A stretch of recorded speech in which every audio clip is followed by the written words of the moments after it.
Players, ready, set, run!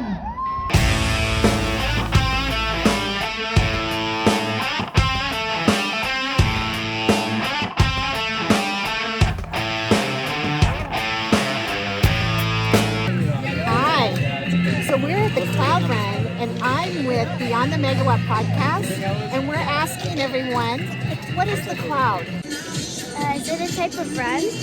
You know? It's in the sky? Oh, you're pointing up. So you think it's in the sky? Yes?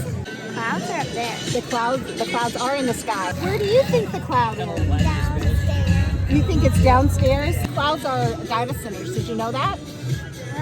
No? It's the big thing that takes all of the data and places it in the places it needs to go.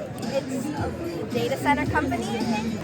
Well, it's just a big, bright, ugly, gray building. Well, I feel like it's storage for data. What do you think the cloud is? Honestly, I think the same thing as her, storage for data. The cloud is a bunch of data, whereas the cloud is a bunch of data stored in data centers. The cloud is kind of like the transfer of information through like data and stuff online. And also like how people are able to stream and watch stuff online. Mom, what do you think? Where is the cloud? In there. And in there. All around us in these data centers, that's right. The cloud is large windowless buildings with lots and lots of racks that hold data. The cloud is everywhere. Software as a service. What is the cloud? Well, there are no clouds in the air today, so the cloud must be the mystery data center servers you see behind these massive buildings out here. The cloud is someone else's computer. Okay, Mom, it's your turn. What is the cloud? Oh, the cloud is the data center stuff. Yeah. And why is it important? Because it keeps all of our information. Do you know why a data center is so important? Because that's where most of our applications reside right now and the data that we utilize every day. It's important because if you want to watch a movie or play a video game, you have to have a data center. Well, you know so much. Why do you know so much about data centers? Well, my mom builds data centers. How do you know so much about data centers? My dad really enjoys the data centers in general. He works in technology a lot. So how do you know so much about data centers? I'm an electrical engineer. I work with WSPKW. So who are you volunteering with today? So we're volunteering with Children's Science Center, and then we're also under Oklahoma Robotics volunteering with Children's Science Center, so we kind of work together. They're kind of hosting it, but we're just working here as volunteers as well. What brings you out here today? So I'm actually, when I'm not with Bikers Against Child Abuse, BACA, I'm actually connected with the 7x24 Exchange. I'm on their education committee, so I'm a part of this event. And this was the first year of having outside community vendors in, so I connected my motorcycle organization, BACA, with 724, and that's why we're here today. What brings you out to Cloud Run today? I just wanted to come and see what was going on in the data center space. I've been here in Loudoun County for 20 years, and there was one data center when I first got here, and now there's 200, so I just wanted to be a part of the community. So you are here at Cloud Run doing a little demonstration. I am. So I have a demonstration of how data packets move through the internet, the different ways it can travel. Let's check this out. Okay.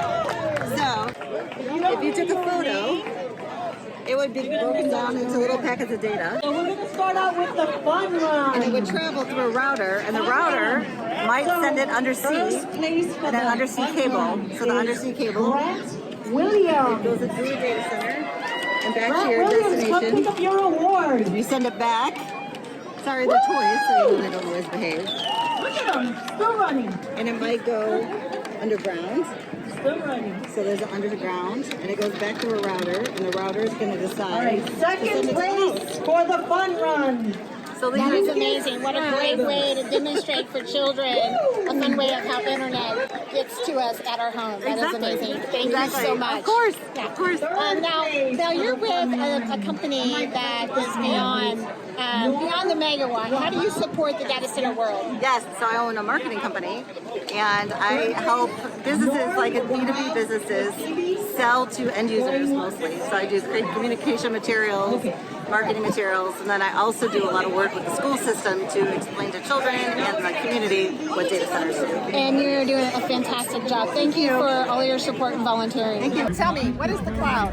So if you like your phones, if you like your touchscreen refrigerators, kids, if you love playing your games, Minecraft, all of that stuff, that's basically where all of that information and all of that storage is not necessarily in the clouds, but in all of the machines and the servers that are in these data centers. Why do people believe that there's no jobs when you build a data center in your neighborhood? Because I think they only look at the upfront jobs that we actually create, 2,500 maybe for the construction of the actual core and shell. But what they do forget is the overall partner ecosystem that actually supports that data center. So it's not about just the 15 to 20 people inside that data center that operate it on a daily basis. It's also the people that provide the preventative maintenance, the O&M contracts, the break fix, your distribution partners that supply the components, and everybody else in that partner ecosystem, which equals to most probably 200 to 300 people easily that support that data center on a daily basis. Now they think these boxes are pretty power hungry and water hungry. What are we doing about that problem? Actually, if you look at the data center technologies, they're very eco-friendly. At the end of the day, they are based off PUE, which is a score to kind of determine, how you optimize your coolant and power usage on a daily basis.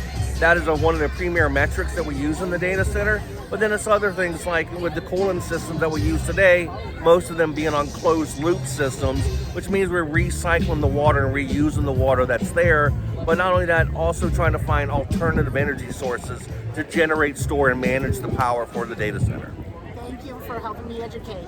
Appreciate it.